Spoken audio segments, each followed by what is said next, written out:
Life Point, why don't we stand up and worship together?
Thank you for another incredible day. Thank you that we made your wake-up list this morning.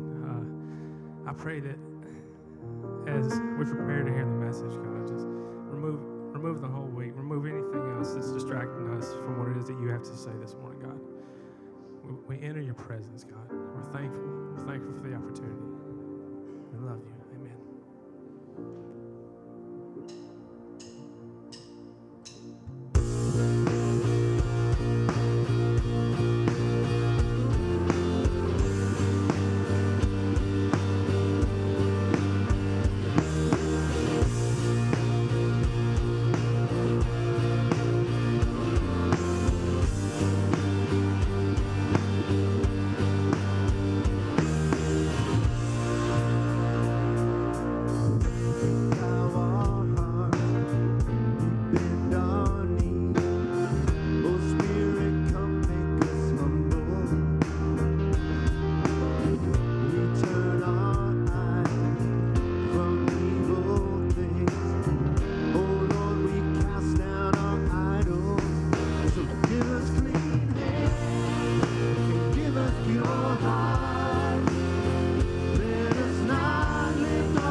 Good morning, Life Point. You may have a seat. It's good to see all of you this morning.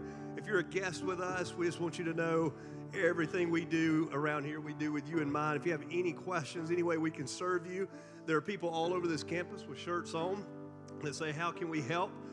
Feel free to look one of them up if you need anything. In fact, we're so excited you're here this morning. We want to give you a very special round of applause. So, Life Point people, would you welcome our guests to the room? If you will notice in the seats in front of you on the backs, there are some little cards that have a QR code that look like this one on the screen.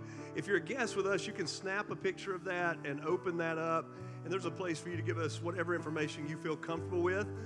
For everyone else or anyone else in the room, that's a great landing page to help you take the next step in your journey, your spiritual journey. Whatever you need, you can find on that landing page typically. As for the guests in the room, I'd like to get to know you. So if you want to stop by the Meet the Pastors area, it's right out the doors of the main auditorium over to the left. We have a gift for you just for being here this morning. Stop by, say hello, and we'll be glad to get you one of those gifts. A couple announcements this morning. One, there is a simulcast gathering called Gather 25. I think there'll be some information on the screen. There it is. It's coming up in a couple of weeks, I think 19 days from today. And we're going to host it here at the church. You can go and look that up online. There'll be more information. Tammy will be able to give you some information in the Next Steps area. But it's a great event. Speakers like Francis Chan will be on there. Jenny Allen is also speaking, and several others.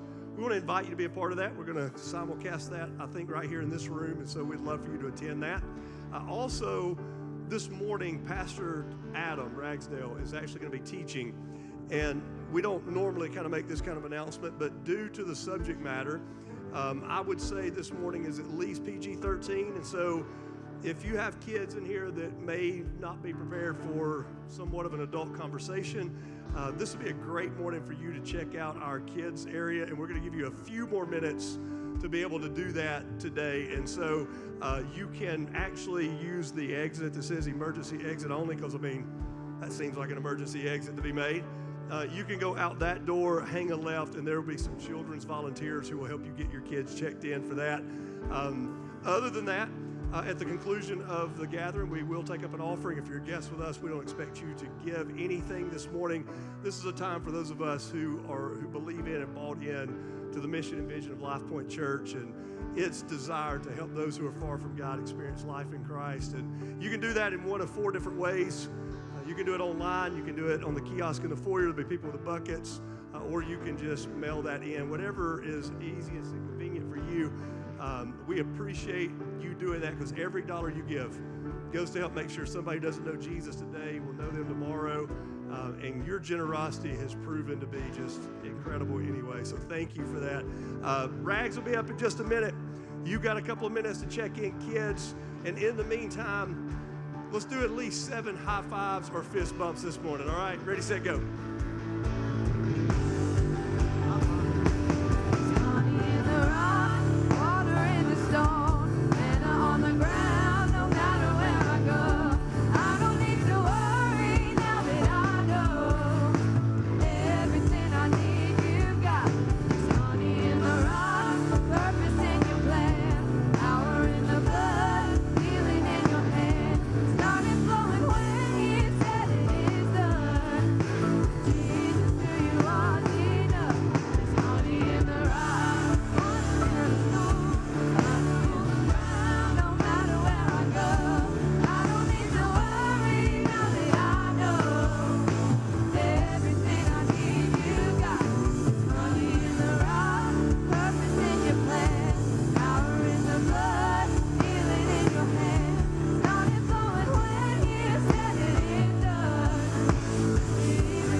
good morning, man. If you have not been a part of our series so far, do yourself a favor.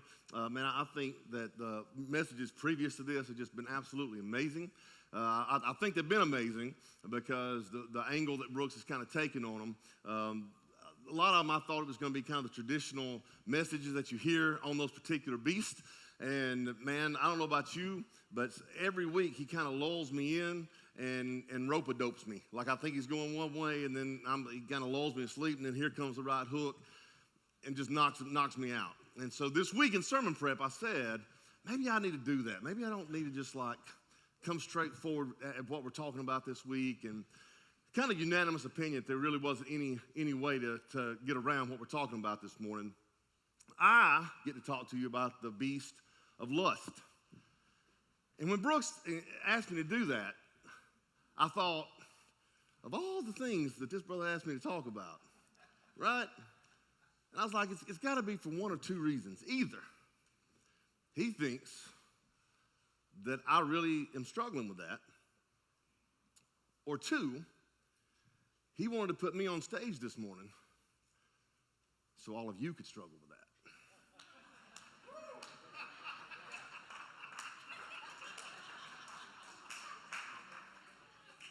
How you doing? It was the first one. It was the first one. We were backstage. I was like, listen, man, straight up. I feel like you looked at like how good looking and attractive my wife is, and went, yeah, there's no way that fat dude's having sex with that. So he's got to be addicted to porn or something. There's got to be something going on, and he is wrong on both counts. I'm not saying she's happy about it, but we are. I just want everybody to know that up front this morning. I would argue that if she would cut me off, I might lose a little weight. But I'm just, you know what, that's a whole different sermon for a whole other thing. We're trying to correct that. Listen, all joking aside, this is a very unpleasant conversation, but it's one that we need to have. And it's one that we need to have for a lot of reasons. So I'm just going to jump into this thing. Let me go ahead and say this morning what the definition of lust is. According to Merriam-Webster, lust is usually intense or unbridled sexual desire. Usually intense or unbridled sexual desire. It's something that, man, it just almost feels like you can't control. It's almost compulsive. It's something that you wish would go away, but no matter how much you wish, no matter how much you hope, and for a lot of us, no matter how much we pray, it just seems to kind of stick around. And in our culture, in our society right now, I don't think it's ever been more normalized and rationalized. And I might even say justified. We went around the room at our staff meeting between Q, Matt, Todd, and myself. Between us, I don't know what we've got. It's probably like 120 years of ministry because we're all getting old now. And especially the last 10 or 15 years dealing with married people. It's unbelievable how much it is just normal. How many times I sit with married couples and the wife will say something like, you know, I know he looks at porn, but you know what, at least he's not cheating.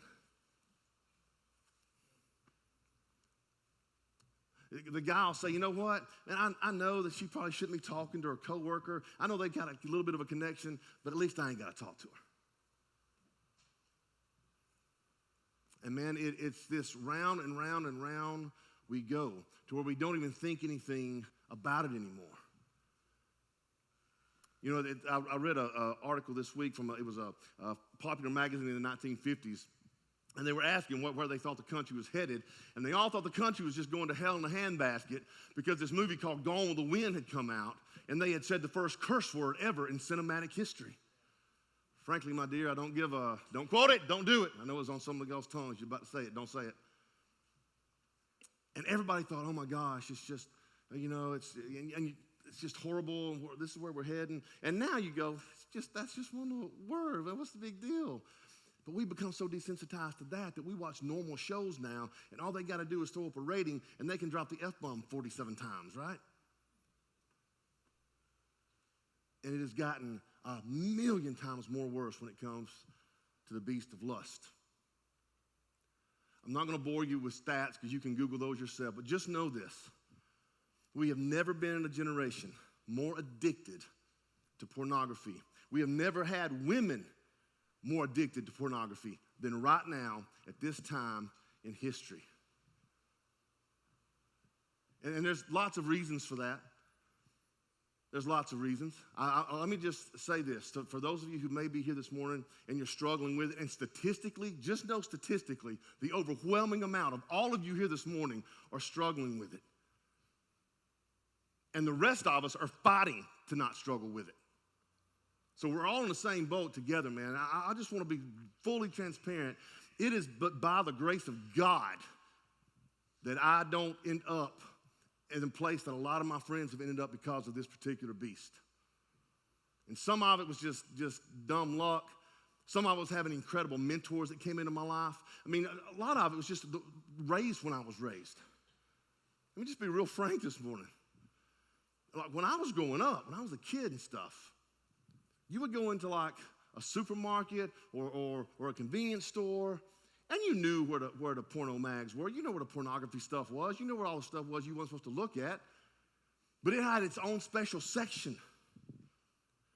And they had plastic sleeves over it. And like paper kind of covering the front. So if you wanted to like go in and like look at those, you had to pick the sleeve up and take it out of the plastic and move the thing. And most people just weren't going to do that in public. They just weren't. There was some shame still attached to it. Just weren't going to do it. And as young kids, let me just tell you, every kid in the area that I grew up knew our neighbors that had pornographic material. We knew it. And so if you were a kid back in the day, you were, middle school, high school, and you wanted to kind of experience pornography, and you would say, man, so-and-so, can I go and use the bathroom? You'd go and use the bathroom, and you'd rip out some pages, and then you'd go put it in a secret stash out in the woods for you and all your friends to go and enjoy. I'm told.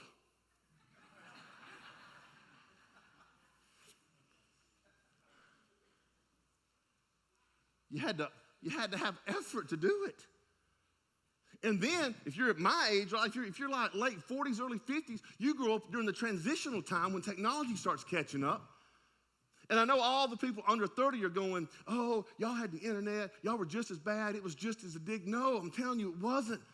Because when the internet first came out in the mid-90s, if you wanted to sneak off and look at stuff you don't need to look at, go ahead and play the clip of what you would have to get through to do that.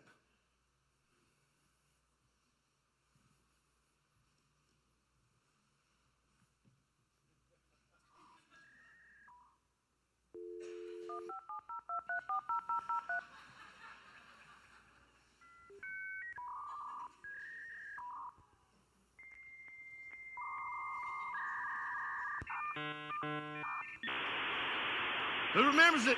Show of hands. It's like ringing the porn dinner bell. Come and see what I'm getting on. Come catch me. We had some natural deterrents, man. And now, all you need is a phone in a minute. And it's instant. And if I was a young man growing up now, I'm just telling you flat out. It would be so difficult for this beast not to kind of take hold of my heart and my life. I'll tell you one of the big deterrents. I was 12 when I got into this really dynamic student ministry. If you want to know why, well, we just believe in our student ministry here, and why Clay's killing it with all of our volunteers. This is why, because you hope to intercept a few lives here and there. And I can remember my youth pastor, his name was Jess Jennings. If you guys do Nehemiah teams, take food up there every spring, help do that. Jess is the guy that's over the Nehemiah teams now. He spent his whole adult life ministering and being a missionary in the Philippines. Those people that had never heard the gospel before. Wonderful man of God. He was my youth guy when I was 12. And I remember he called off Sunday school one morning, which back then at First Baptist was like, he's calling off Sunday school? Has he lost his mind? And he said, Focus on the Family has released this interview. James Dobson was the guy that was over at the time. And the interview was of Ted Bundy. And if you don't know who Ted Bundy is, For my generation, man, you don't have to ask twice. He was the most prolific serial killer of my generation. He tortured and abused women and killed them. He's a horrible, horrible, horrible monster. Or so it seemed. And apparently at some point, he came to the Lord while he was awaiting his execution. I'm not going to argue if that was real or not. I mean, narcissistic, sociopathic serial killer. You can go and find it and watch it yourself and decide. But I thought what was telling during the interview was how calm that he was. I went back and watched it a few years ago because I was wondering how the 47-year-old me would look at it as opposed to the 12-year-old me. And I came away with the same thing. I thought, man, this guy, he was like 10 hours away from being executed when he sat down for this interview. He wasn't going to get any stage of execution. He was dying. And he sincerely, it seems like to me, wanted people to know how he became what he became. And he didn't want to go to the major news networks. He wanted to find some Christian entity that could do it. And at that time, there wasn't very many, and Focus on the Family was one of them. And Dobson goes to prison, and he sits down in this huge cafeteria. It was just him and just Ted Bundy. And this is what Bundy says when Dobson says, "Where do you think this started?" He didn't hesitate. He said, "Man, when I was a kid," he said, "Man, we would roam the neighborhoods because kids could do that back then. We would roam the neighborhood, and man, a car had come down this back alley and knocked our neighbor's trash over. He said we were actually trying to pick up the trash and put it back in for our neighbors. He's not nice older guy. And he said in the trash can was a lot of pornographic magazines. And he said, man, as soon as I saw it, I didn't know what or exactly how to explain how I was feeling, but he said, I knew that I wanted to keep looking more and more and more and more." He got into his teenage years and he started getting these, again, man, this was almost before my time, but in the 70s, they had these things called detective magazines. And they were just really violent, really brutal magazines it dealt with torture and brutality. And so now he's looking at all of that. And the thing with the beast of lust is it is never wholly and fully satisfied. It always wants to go a little bit further and a little bit more. And so at some point, those two things married, man, that violent magazine and the pornographic magazine. And at some point, he started asking people he was dating to participate in some of that stuff. And then it would get so extreme that they would break up with him and stop doing it. And so at some point, he just decided he was going to just start forcing it. And that's when the serial killing starts. And he was adamant during the interview that this was not his parents' fault. He was not abused as a kid. He had no suffering involved as a kid. He was not emotionally abused or sexually abused or physically abused. His parents were wonderful Christian people. Both of his brothers and sisters, fully functioning, godly Christian people. He had absolutely no reason on paper to turn out like he did. And he always pointed back to the moment that he looked at the pornography in that trash can as the moment that, in retrospect, the beast of lust snatched him, and away he went. He was adamant that he wasn't blaming that. He was responsible for his own actions. He deserved to die. He'd made peace with it. But I just thought, man, if you want a picture of lust, and look, understand me, all you guys that are here in the coffee shop listening online, I'm not trying to say, if you look at a naked woman today, you're going to kill 50 people. That's not what I'm saying. That's extreme. Here's what I will say. That while it may not be extreme in that sense, that the beast of lust, probably as much as any beast we're talking about in this series, absolutely will destroy your existence. Every relationship will be wrecked. Every ounce of trust you've built up, because trust is earned in drips and lost in buckets. And I'm telling you, if you want to lose it in buckets, feed the beast of lust. It is a dangerous, dangerous thing. And we do it for two different reasons. I'm not going to get into every sexual perversion and every single thing that comes along with this. I'm going to really just focus on men and women. And here's the truth. Ladies tend to look at porn for validation, and guys do it for gratification. What do I mean by that? Hey, man, could you please send me a naked picture of yourself? Girl sends the naked picture. The guy wants the naked picture because he wants instant gratification. I'm going to try to keep it PG-13, but y'all with me, right? The girl sends it because she wants the guy to go, oh my gosh, I love you so much. You are so beautiful. Oh my gosh, your body is incredible. She needs validation. Whether that's daddy issues, whether that's just the need to be needed, whether that's just normal teenage girl stuff, whatever it is, it's two different reasons that we do it, but both reasons feed the same beast. So what do we do with that? Now, what does the Bible have to say? Let me tell you what it has to say. In 1 John 2:15, I should also say this at this point.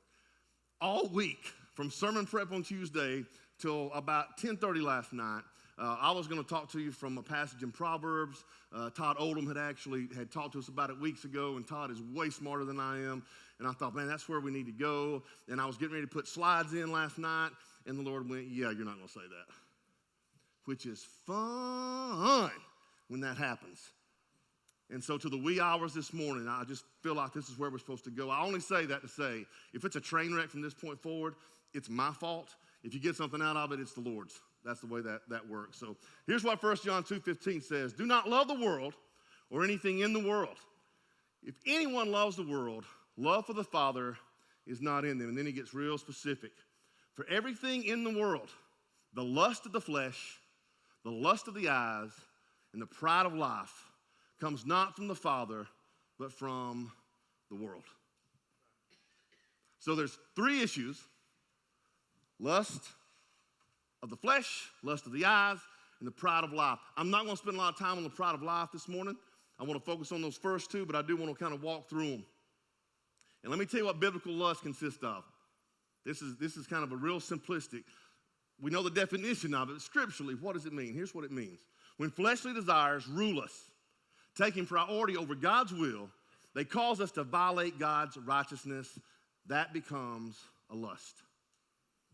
I'll use food as an example. There's nothing wrong with eating, and there's nothing wrong with drinking. Jesus ate, Jesus drank. The problem we get into is when we do that excessively. The problem we do that when we do that gluttonously. The problem is when we do that to make up for emotional things that we're going through. Then it's not healthy. Then it becomes lust. You're lusting after your food. Some of you are still full from breakfast and you're already thinking, where am I going for lunch? That's lust. You're not hungry. You just want to go eat something. You know how I know? Because I'm thinking about Giovanni's myself right now. I get it. Not judging anybody. But I want you to imagine this. I want you to imagine a world that deals with food in the same way we do with lust. Imagine that, man, I was in New Orleans last week picking up some shrimp for our final thing of our First Steps group last week. It was fantastic, man. We loved it. And they were already prepping for the Super Bowl, man, while I was down there. And imagine this. Imagine that you get tickets to the Super Bowl. And you flew in this week. And as soon as you land, you start having food ads pop up. Man, come see this dessert. Oh, you've never had dessert like this before. And then you get in your Uber or your Lyft, and all you see is billboards with like a cucumber with like a towel up or a carrot going, right? And then ads start popping up on your phone. More and more ads, man. It's unbelievable. And then you say, I'm going to go get me some beignets from Cafe Du Monde. And you find yourself a couple of blocks over on Bourbon Street. And all up and down Bourbon Street, there are peep shows for vegetables. There's a striptease going on with some fruit. What would you think? You would think this place has a serious issue with food. There's something wrong with this place, with their obsession with food. But if you extract food from that analogy and you punch in sex, we don't think anything about that very thing happening anymore. We look at billboards and it doesn't bother us. Ads pop up and we go, well, that figures. Everywhere we go, sex is trying to sell us something. It catches our attention. And that is the danger of lust. The beast of lust always always demands more than ultimately what we're willing to give. Let's talk about these. Number one, lust of the flesh deals with your body. That is your desire to do something apart from the will of God. It affects your body. In the context we're talking about today, sex is a good thing. God gave us sex, and it's a wonderful thing. It's in the confines of marriage to connect with who you're supposed to be with for the rest of your life, walk through this beautiful thing called life. It is a wonderful, beautiful thing. It is like a fire in the middle of a winter that you find in a cabin, and you start a fire, and it's keeping you warm. It's giving you life. But when the lust of the flesh gets out of hand, you start doing something apart from the will of God. You start watching pornography. You start enjoying pornography. You start self-pleasuring. You start sleeping around. You start sleeping around a lot.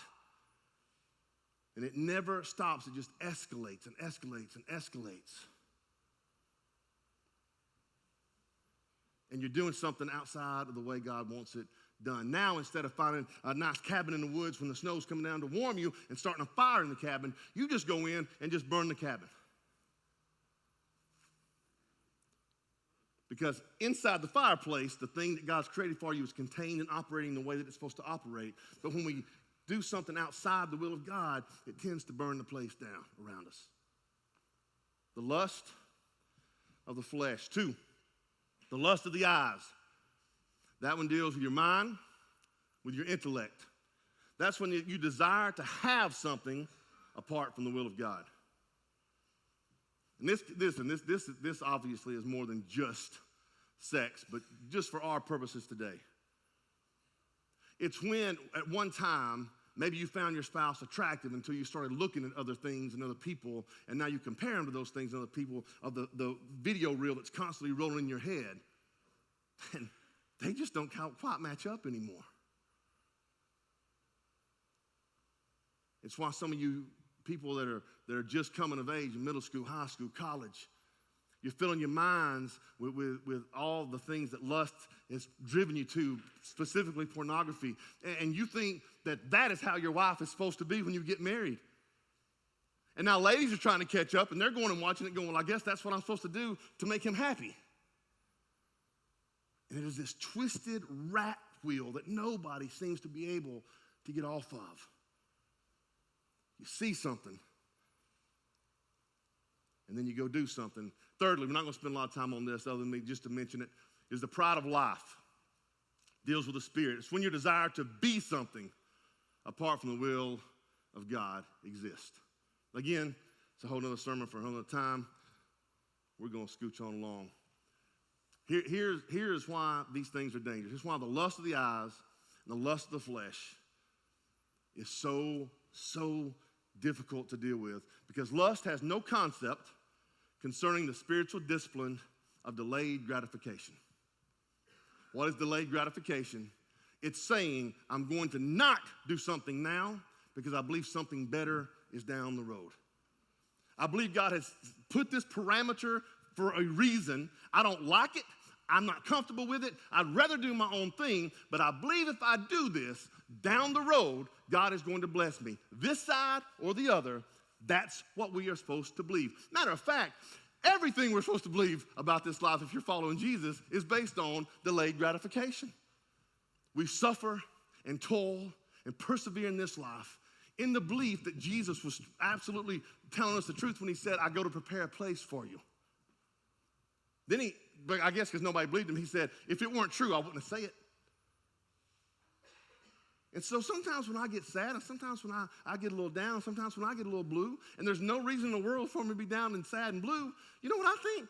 I think sometimes it's just because I'm homesick. Because this world ain't my home. I've never been home. Sometimes I just want to go home. And if I really believe that, then everything I do in this life has got to be about the then and there and not the here and now. It is believing that I'm storing up for myself treasures in heaven and not on earth. And if that's true in this huge spiritual sense, then the same thing is true in every other aspect. But we live in a culture and a world that is very difficult to convince because everything is instant now. I played sports in high school. I know you can't believe that. Miss Garman will attest. I played sports in high school, and I was good. And I would get up every morning. My dad took the Anniston Star.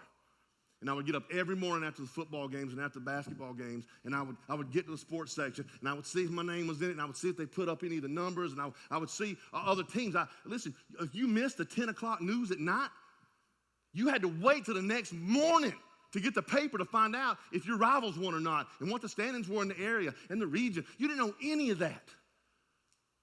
So again, culturally, we learned that principle. Delayed gratification, because we didn't have access the way we have access now. How many of y'all are old enough to remember when you didn't know something and you just didn't know something? You remember those days? Oh my gosh, I really wish you fill in the blank. I really would like to know you fill in the blank. Man, that's killing me. And then you moved on with your life. Because the encyclopedias were at the school library, and that was Monday, and this is Friday, and you ain't gonna care by then. But not now, man. Now it's instant. Anything you wanna know, any way you wanna know it.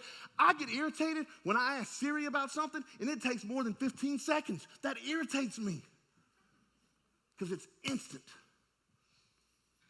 Everything is instant. You don't even have to leave your house to get food no more, man. They'll Uber that thing right to you. You ain't got to go shop no more. Click, click, it's delivered to you. Instant, instant, instant. And I don't know why we're shocked if that's the case, why we, some reason, think that has not spilled over into the beast of lust, where if you want it now, you should have it now. The lust of the eyes, I see it, I like it, and I want it now, which feeds the lust of the flesh. I'm going to go do that now. And it's a hard cycle to get out of. It's so bad that now they actually have separate addictions, separate classifications that deal with lust and sexual behavior. I'm not going to go over, I'm just going to mention the last two. I'm not going to go over all these, but the first one I think is the main one. And I know, listen, the staff's already been like, man, that's a lot of words in a very short space. So read that one. I'm going to read this one. You guys can read that one. Here's the first one. Arousal addiction. The arousal style is characterized by the constant search for material that increases sexual excitement. Individuals with this style of addiction are driven by the dopamine rush associated with the discovery and viewing of pornographic content. This compulsive behavior is not about seeking sexual gratification, but rather the thrill that comes with the arousal itself. The chase becomes a habitual response to stress, boredom, or emotional discomfort, making it a challenging cycle to break. And you might say, well, how do I know if that's me, man? How do I know if that's what I'm struggling with? Let me show you some specifics. Let me just ask these questions. Are you having intense sexual fantasies? Are you having regular intense sexual fantasies that are difficult to control? You can't even, they're there all the time now. You can't cut them off. I mean, you're driving down the road, you're listening to a sports talk show, and boom, there they are. You fed the beast too much, and now the beast is starting to gnaw on your life a little bit. Are you using sex as an escape? Is it just to kind of get out of stuff? Are you using pleasure to escape from other problems such as depression, anxiety, or loneliness? Do you have escalating behaviors? Are you doing sexual stuff more often or more with recklessness over time? Are you self-pleasuring? Are you choosing self-pleasuring activities over partnered sex? Again, over the years, well, I don't mind him doing that as long as he's not with somebody else. I don't mind her doing that as long as it's not with somebody else. The standard is not God's anymore. It's culture's. That's what culture says. It's not what we're supposed to say. Relationship problems. Having difficulty maintaining healthy relationships. Do you wreck every relationship because of this? Because whoever is in your life and you're trying to build like this beautiful thing with, and at some point they all tap out because they're like, man, I don't know what's going on with you. But we're not doing that. Interference with daily life. Changing daily routines to perform sexual acts, even if it causes problems. Even if you get in trouble at work for taking an extra long lunch break, even if you get caught doing stuff on your phone in places you're not supposed to, it doesn't matter to you anymore because the beast of lust, that you have fed and fed and fed is now overtaking your life. Second one, I'm just going to say these two just for posterity's sake. Satiation addiction. Satiation style is defined by a quest for content that numbs or desensitizes the individual. Here, pornography serves as a means to escape from reality, stress, and negative emotions. It's essentially an emotional anesthetic. You do it because it suppresses other stuff that you don't want to feel. Maybe you suffered abuse as a child. I do want to say that. I know the overwhelming majority of us that fight this beast and struggle with it, it's because we look at stuff we shouldn't, lust of the eyes, and do stuff we shouldn't, lust of the flesh. But I want to acknowledge just quickly that if you were here watching online in the coffee house and, man, you're dealing with this from a totally different standpoint because someone abused you. You had some kind of abuse growing up, and this is how you kind of self-medicate. I mean, please don't leave here this morning without talking to us. Man, we'd love to not just pray with you, we'd love to give you some guidance about how to maybe start getting some freedom from that. I just felt like we need to say that before we get going. 3, fantasy addiction. Fantasy style is rooted in the creation of a preferred reality through pornographic content. Individuals with this addiction style engage with pornography not just for arousal or escape, but to fulfill unmet emotional or psychological needs. They are often drawn to scenarios that compensate for real life insecurities, failures, or unfulfilled desires. Those are the things now, clinically speaking, that therapists are going, man, addiction is addiction is addiction. But let me just tell you, this stuff is a little worse.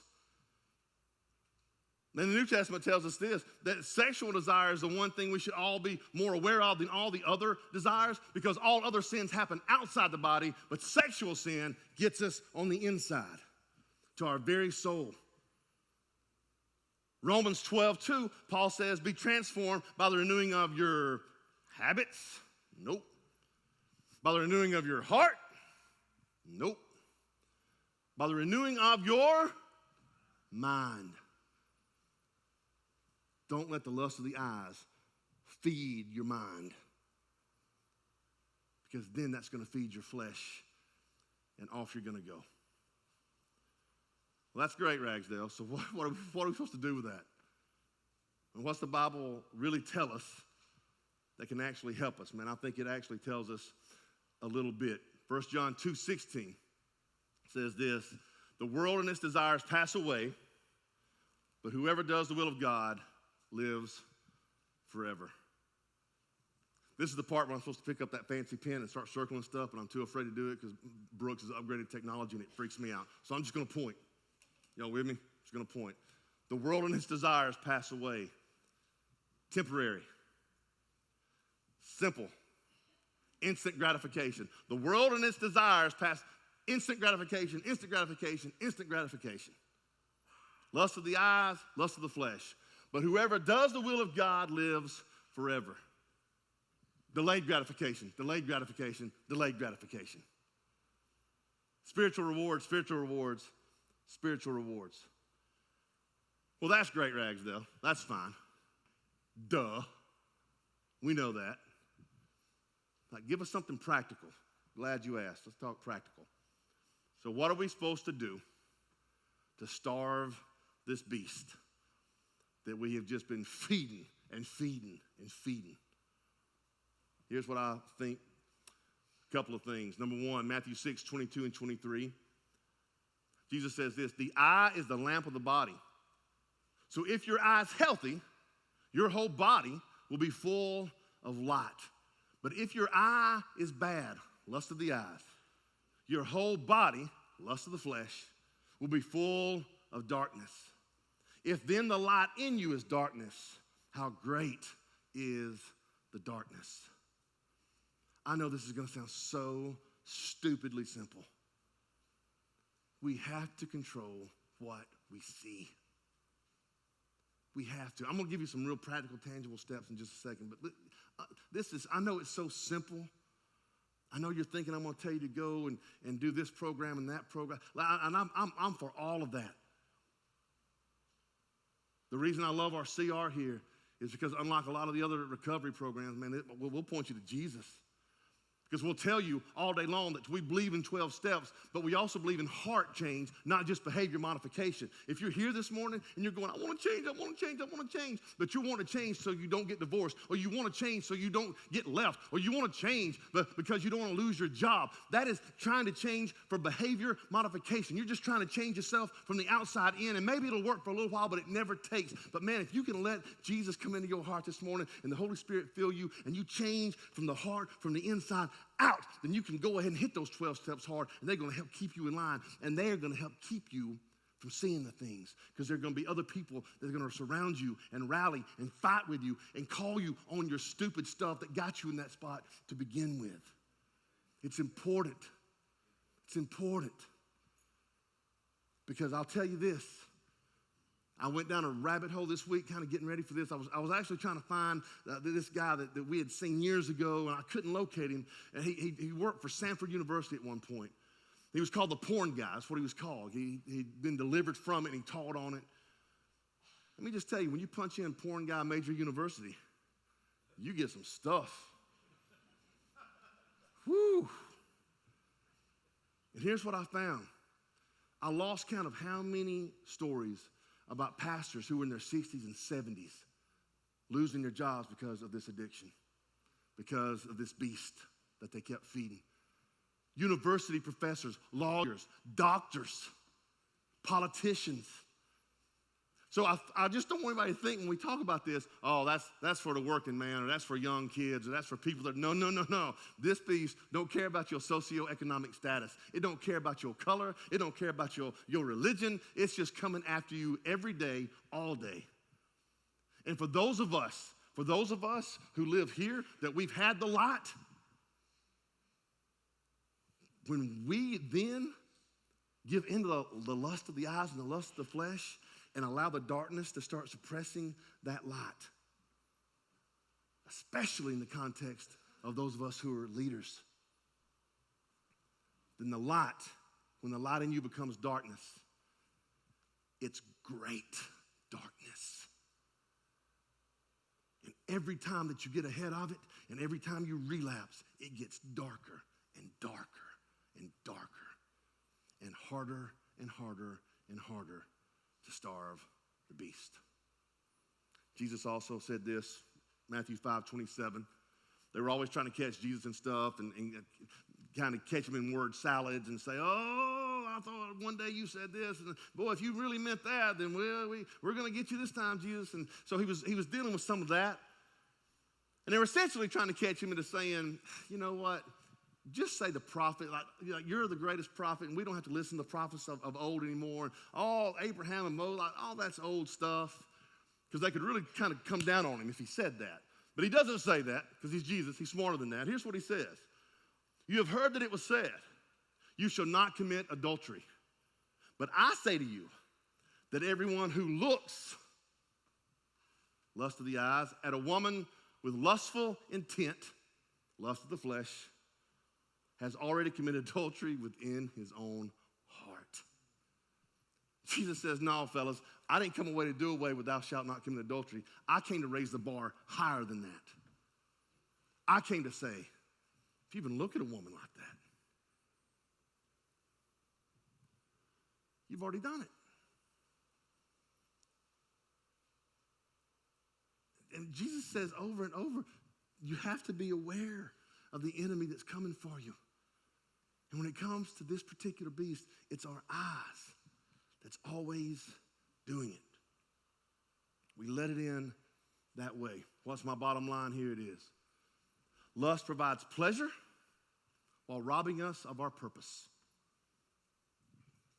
Lust gives us pleasure while robbing us of our purpose. Long time ago, the first part of the century, there was a guy named Sigmund Freud. Some of you guys know Sigmund Freud. Raise your hands just so I have an idea of how much I need to explain that. That's most of you. The rest of you can Google it later. He was a renowned psychotherapist, particularly in the area of things of the sexual nature and pleasure. That was his big thing. And this is really kind of getting a nutshell version of everything he believed. But basically, Sigmund Freud said this, that man's purpose for getting up. Man being man and woman, man being mankind. Man's purpose for getting out of bed every morning is to find pleasure. You're going to get up out of bed because you want to go find pleasure in your work or your money or food or sex or whatever it is. And that's why you get up. And a guy named Viktor Frankl came along. Viktor Frankl was going to be a rabbi. He decided to throw off all religion. He became a psychotherapist, and he came along about the same time. And he was really the only one saying the opposite of that. He came along and said this. He said, listen, I understand what you're trying to say over there, Sigmund. I get it. But I disagree with it, and here's what I believe. That I believe mankind gets out of bed every morning to find their purpose. And when they can't find their purpose, they go looking for the pleasure.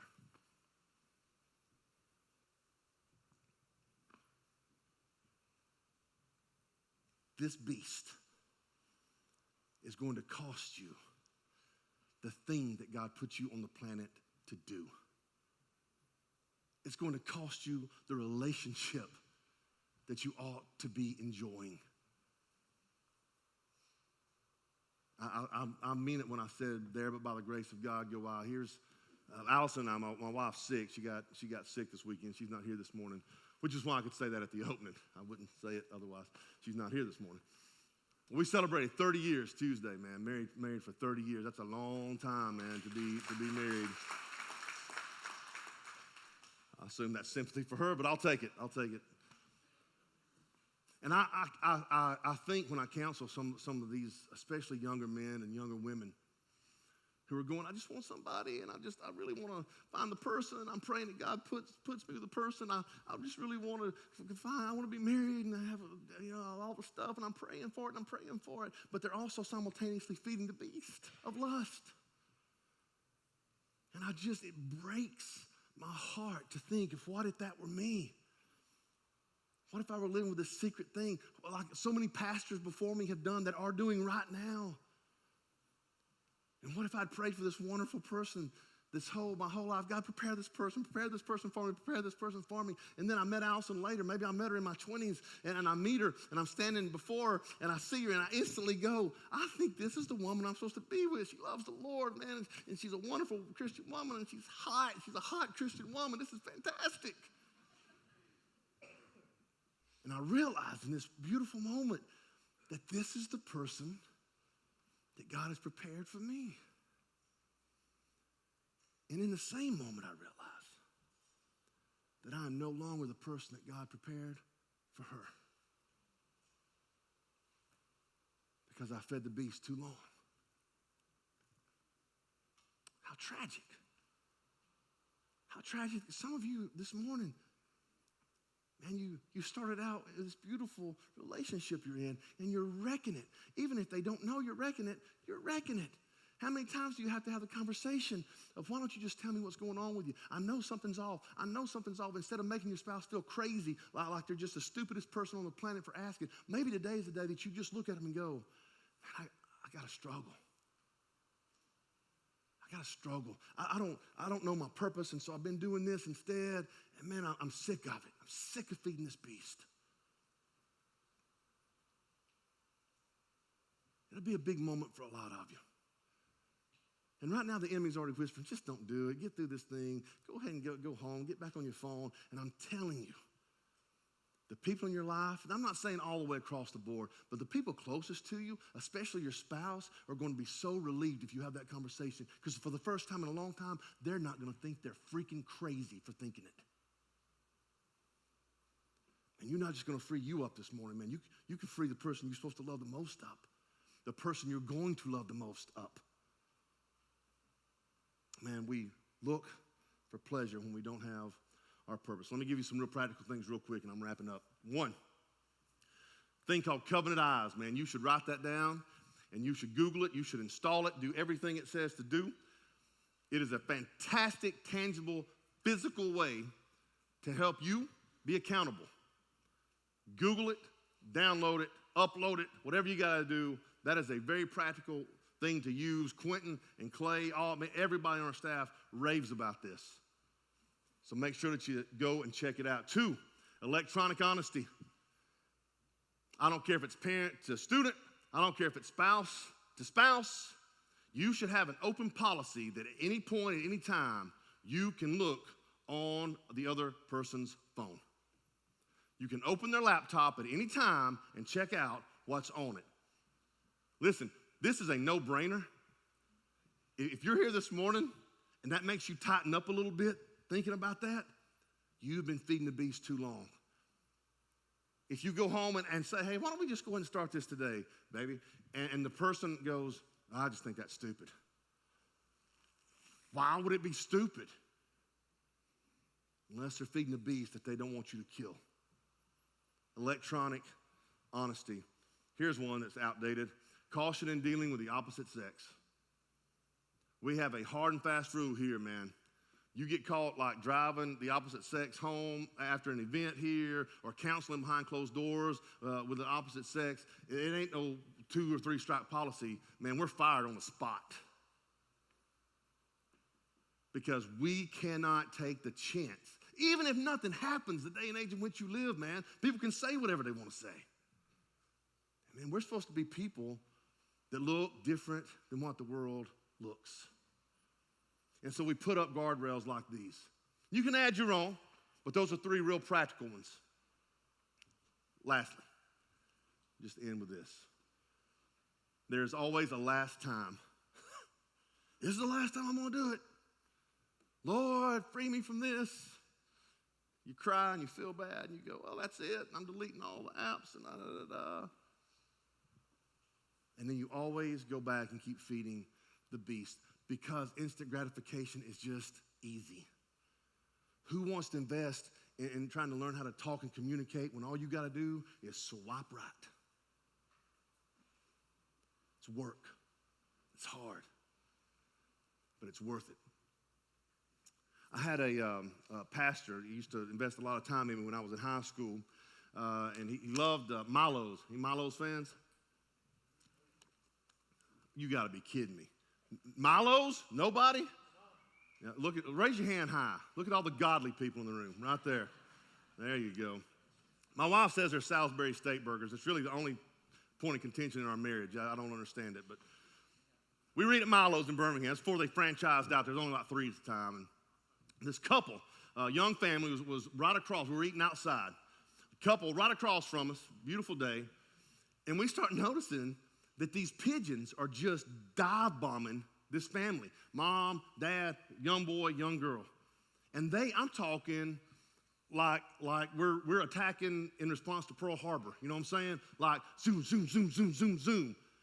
And the mom's got her purse over her head going, kill him, Daniel! Right? And the dad's just going, you eat those chili cheese fries. I pay for the chili cheese fries. Just finish what you're eating. They're above the table, man. They're going crazy. Crazy trying to fight off these birds. And then we saw the 2 little kids underneath the table was taking bits of their food and dropping it. So above the table, you've got all the fighting going on. They're going crazy.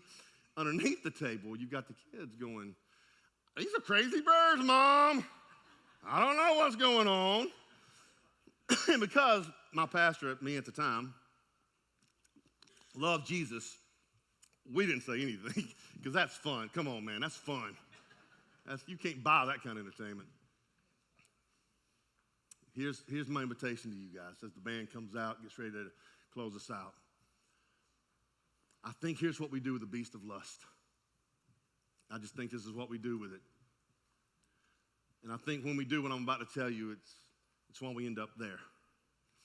I think above the table, we are acting like we're putting up the good fight. And man, I hate pornography and I hate sexual temptation and lust. And I'm gonna fight it. I'm fighting. Look at me, man. I'm fighting. I can't stand this. But underneath the table where nobody can see, and you're feeding the very beast that you say you're fighting.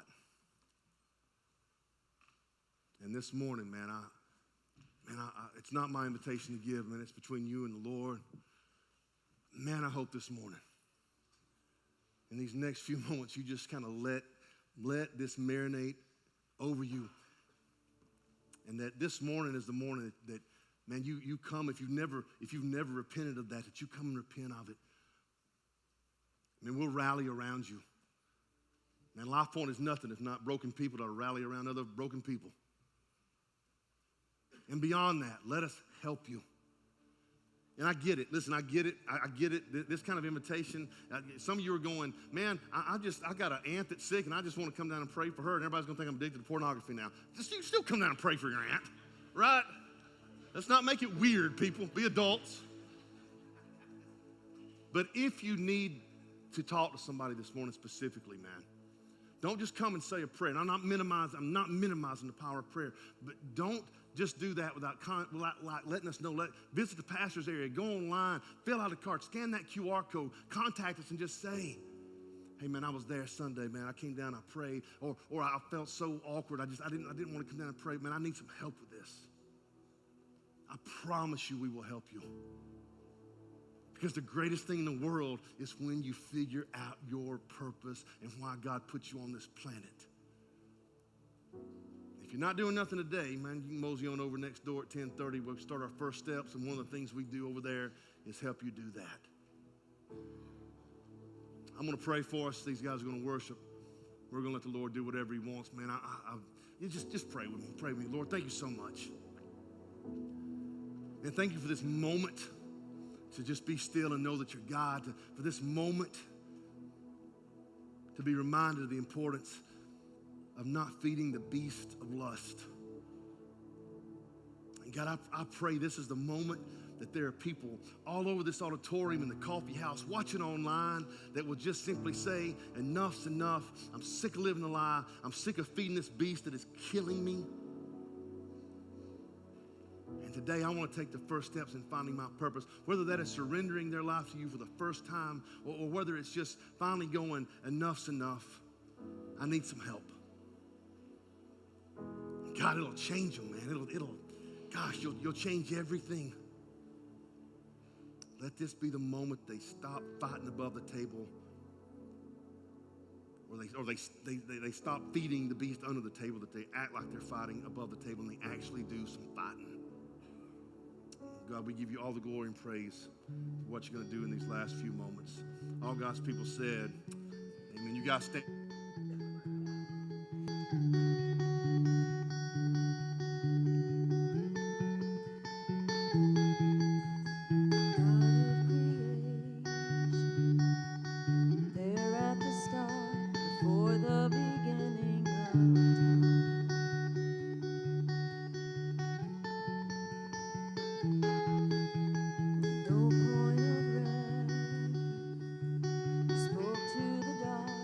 Flesh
church. All you got, every voice.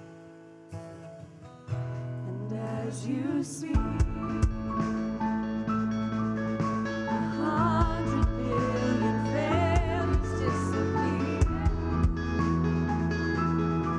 We lost your life so I could find it in you. If you left the grave behind you, so will I. I can see your heart and everything you've done. Every part designed in a work of art called love. If you gladly chose surrender, so will I. I can see your heart in million different ways. Every precious one, a child you died to save. If you gave your life to love them, so will I. Like you would again 100 billion times. But what measure could amount to your desire? You're the one who never leaves the one behind. Amen. Life Point, give God a shout of praise this morning. Like Adam was saying, don't leave here with questions about what he was talking about today. You've got your entire staff that are here willing and able to help you with whatever you may need going forward. If God's working on you and putting something inside of you that's scaring you right now, please don't leave without talking to us. We will stay as long as you need. We want to be here to support each of you, right? So keep praying about that. For our first-time guests, you picked a great Sunday to be here. Coming back and see us next week too, but on your way out, make sure you stop at the first-time guest area and meet our pastors. We'd love a chance to get to know you a little bit better. If you call Life Point home, buckets are at the back, website's online, you got the app on your phone. We love you, and there's not a thing you can do